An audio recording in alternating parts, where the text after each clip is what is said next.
What do CEOs need to know about sales these days? A lot. Outdated sales strategies and tactics plague most companies today. Listen to what innovative CEOs and experts have to say about how to change all that with Sales Talk for CEOs.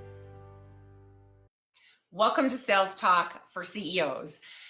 Today, I want to talk about some surefire ways to get in front of the people that can buy from you and have lots of conversations that will lead to sales. And I know that every CEO wants that, whether they're doing founder-led sales or whether they have a sales team. They want to get in front of the people who can buy from them and be able to schedule conversations with them and move some of those conversations along to an actual closed deal.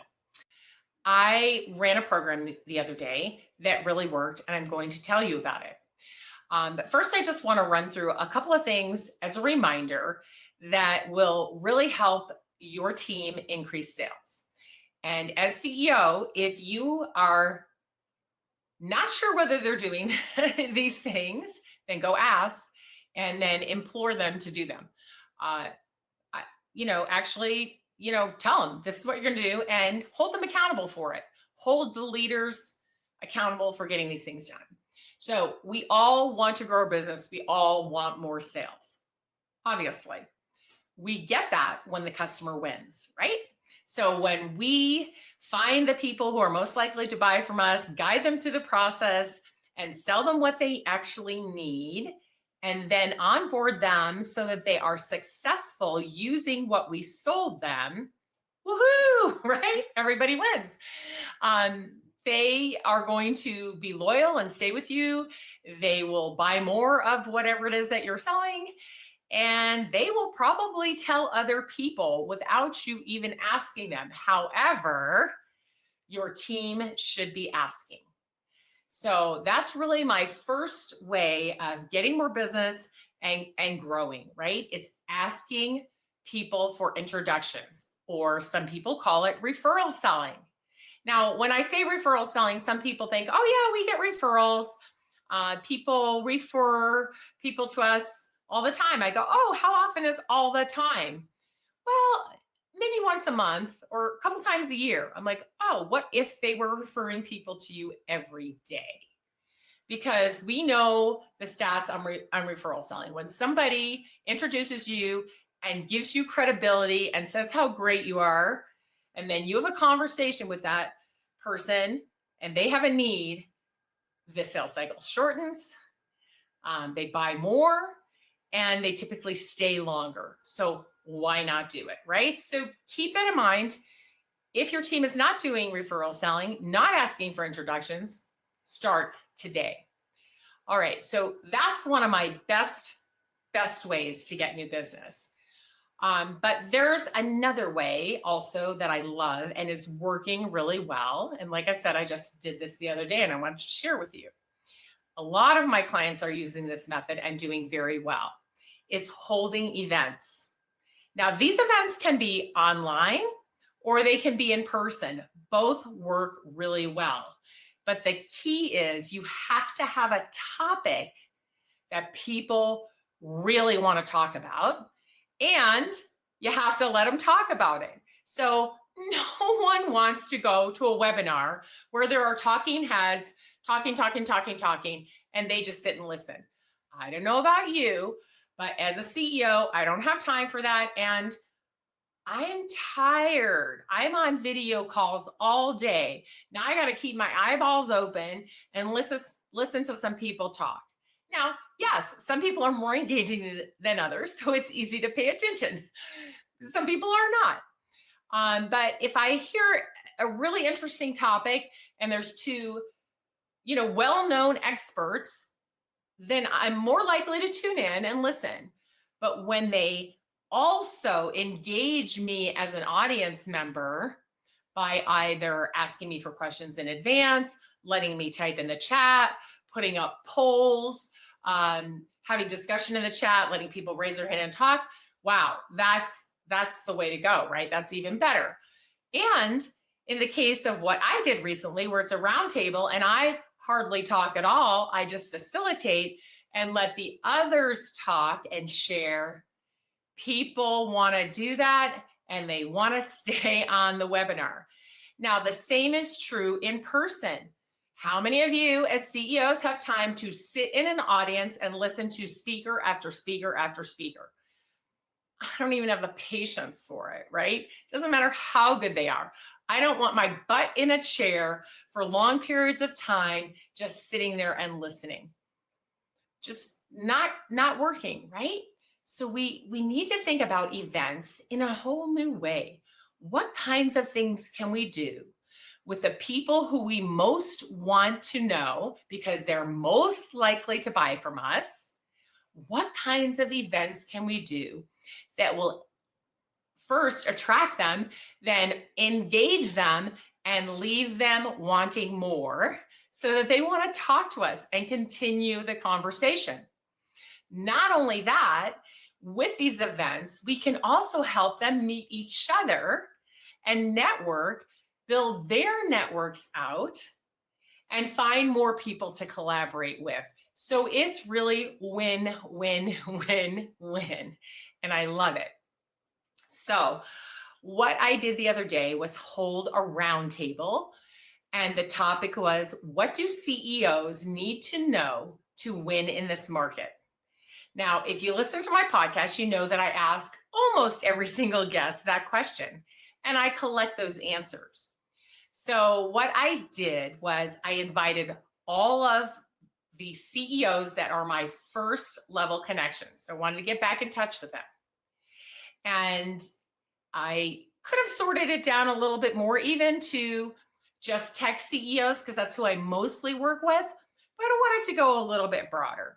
So I have, I don't know, over 20,000 connections, and thousands of them are CEOs because I deliberately connect with CEOs because I want to invite them to be on my podcast. And so I went through my Sales Navigator, built that list, and sent out invitations. Now, I'm going to be honest with you. I did use automation.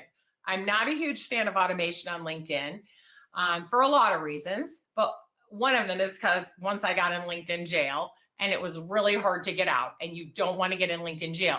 Now, I wasn't misusing or abusing automation at that time, and I'm actually not really sure why I got in LinkedIn jail, but trust me, you don't want to get there because it's really hard to get out. I mean, they lock down your profile and people can see you, but they can't communicate with you and you can't do anything. And it's my main place, so I don't want to be locked out of LinkedIn.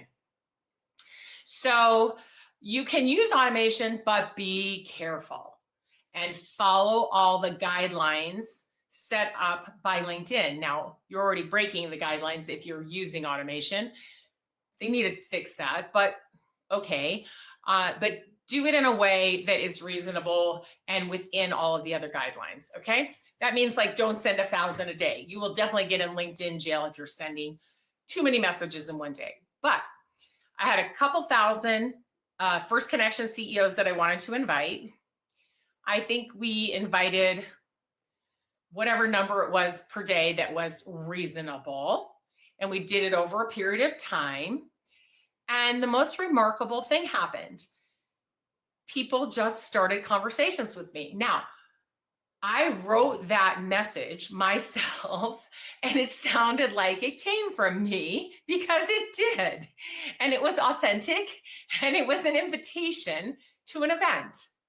So my first connections know me, they follow me, they saw that, and they were like, wow, thanks so much for inviting me to this event.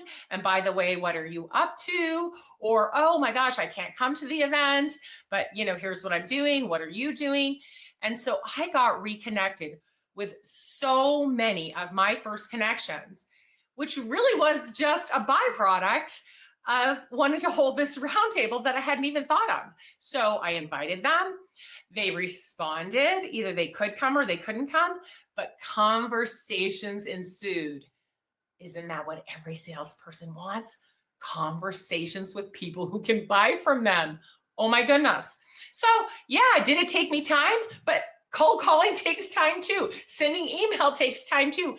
Everything takes time. But sending an email and not having a conversation, or making a cold call and not having a conversation, versus inviting someone to an event and having real conversations with them about what they're up to, what they're doing. Haven't talked in a long time. Where are you? What did you do? Right? Awesome. So, yeah, I have a big network. Maybe your salespeople don't, but they better get on it and start building a real, genuine network, connecting with all of the people that they know and staying in touch with them. That's what it's about, right? So why else would you be on LinkedIn? Just to spam people? No. So I have these great conversations before we even have the event. I had an overwhelming response, had no idea so many people would be interested. But the topic was, what do CEOs need to know to win in this market? So I'm like, okay, good topic. Evidently, I picked a good topic.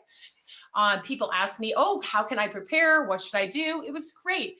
And because I had those conversations with them about what everybody was up to and what the event was going to be like and what they could contribute, the event was phenomenal, right?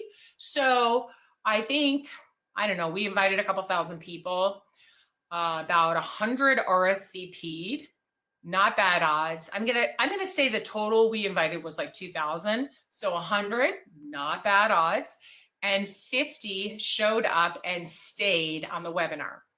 Okay, why? Well, the topic was interesting. Those 50 people had that time on their calendar, evidently, and blocked it off, showed up. And what I didn't do with the co-host, because I did have a co-host, Michael Filato, and what we didn't do is be talking heads. We didn't do that. We introduced as quickly as we could, and we moved on to what can CEOs do, right, to win in this market. Now, I shared a few of the answers from recent podcasts, which I'll share with you in a minute. And then we just said, okay, type it in the chat or raise your hand and share your insight about what CEOs can do to win in this market, or pose a question, right? Now, I forgot one thing that we did also. Because there were 50 people, we couldn't have everybody introduce themselves. So we asked them to please introduce themselves in the chat, tell us where you're calling in from, give us your LinkedIn, the link to your LinkedIn profile so that people can connect with you.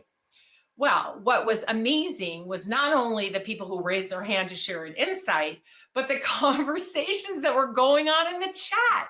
Why? Because I invited vibrant, engaged people who run companies and want to talk to other people who run companies. Some of them were disagreeing with each other in a very polite and professional way, and it was phenomenal. And they were all like, hey, let's get on a conversation and talk this out. How do we learn? A lot of times it's by disagreeing and hearing someone else and then coming around, right? So, wow, amazing. So I was really thrilled about this event because it went so well and people were engaged and listening, and they stayed on the podcast till the end. I mean, it always drops off a little because people got to run, but I mean, it was really good. 50 people, and I'd say 40 of them were still on at the very end. So people were saying, oh, I'm so sorry, I've got to go, but I have this other thing. And so they didn't want to leave. I think people would have stayed on for another 15, 20 minutes sharing and helping each other. It was great.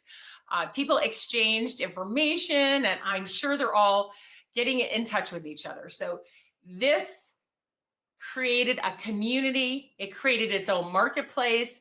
It generates leads for me. It generated leads for the people who were there. It helped people meet new people.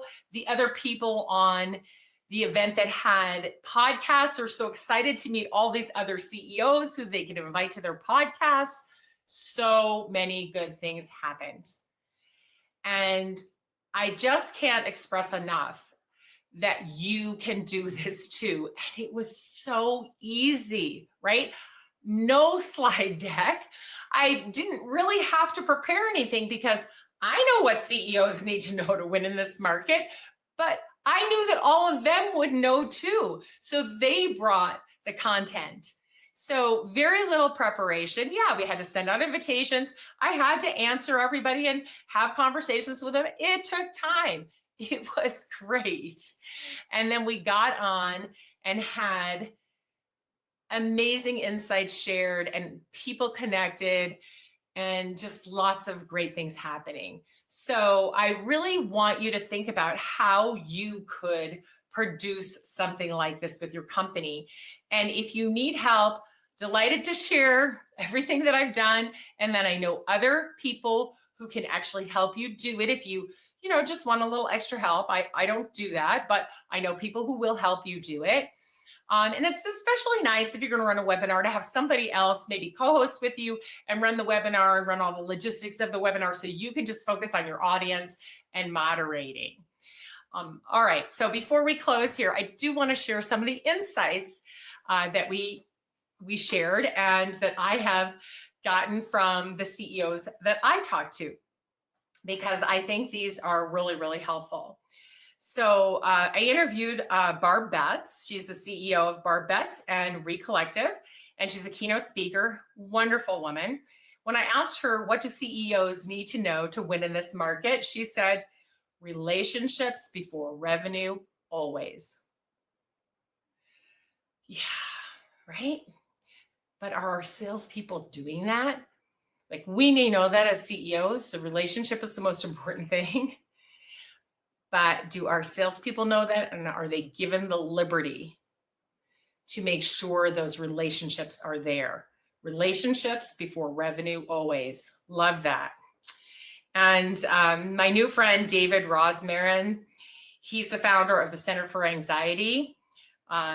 He's an expert in anxiety. He's written a book called Thriving with Anxiety. Now, right now, I'm not talking about clinical anxiety where people need a doctor and possibly medications. I'm talking about the everyday anxiety that all of us have.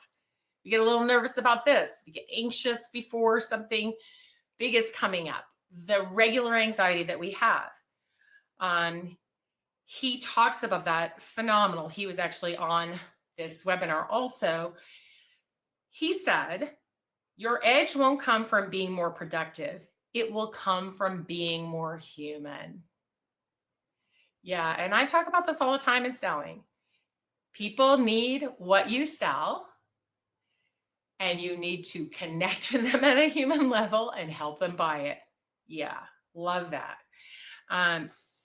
Also, follow David Rosmarin, because he really talks about anxiety in a way that I had never thought of. That it's healthy, it's normal, it's natural. So just an FYI on that. And his book is phenomenal as well.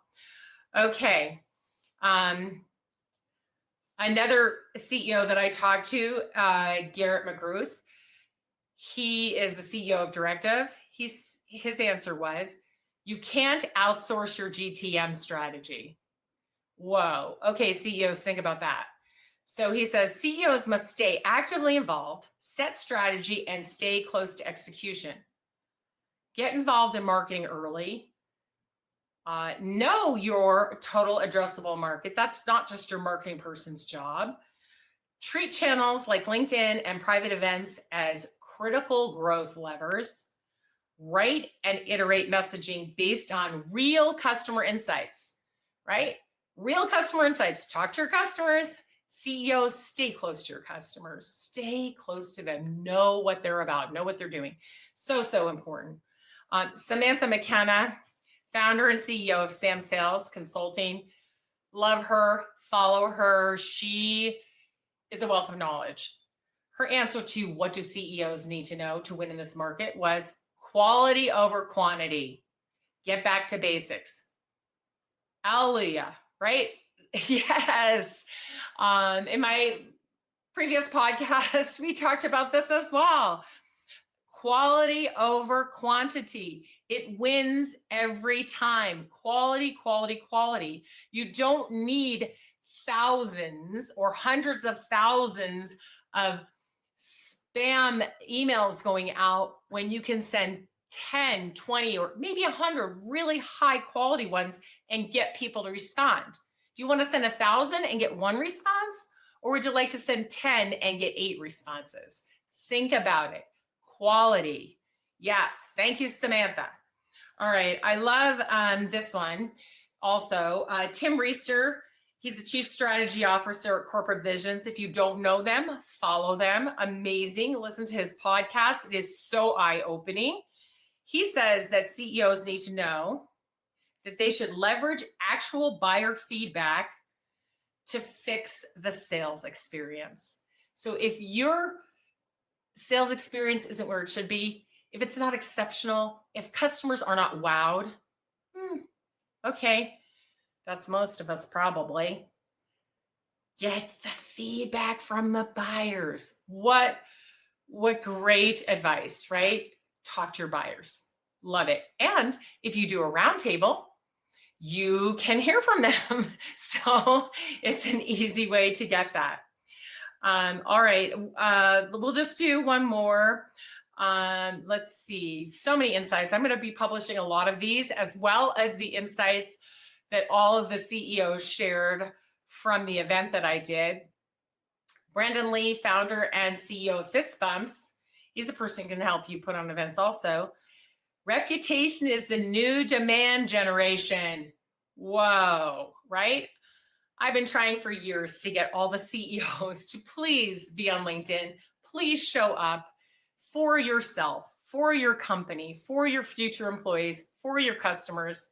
Just show up there, just like you would at a live event, just like you do at your office every day or online if your team is virtual. Show up every day and build your brand, and that will generate leads for your company. It's very straightforward. It works.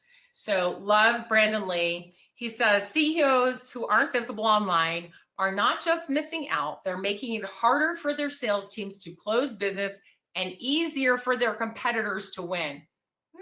Think about that. All right. I think that that's a lot for now. But I want you to think about how you can use events to generate leads and that will lead your salespeople to great conversations with people who can buy from them, right? And don't ever forget that every single day your salespeople should be getting introductions from people who know you and love you and can vouch for you, so that you can get in front of more people like them. And those sales are usually quicker and easier and last longer, and they're higher dollar volume. So those are just a few things you can do to make sure your lead generation is happening. Everybody wants predictable revenue. They want a solid flow of leads. They want lots of conversations with people who can buy from them. Well, if you want that, you got to stop cold calling and spamming and start thinking about the quality and the people and how you can serve them. If you enjoyed the show, please like and subscribe, and we'll see you next week.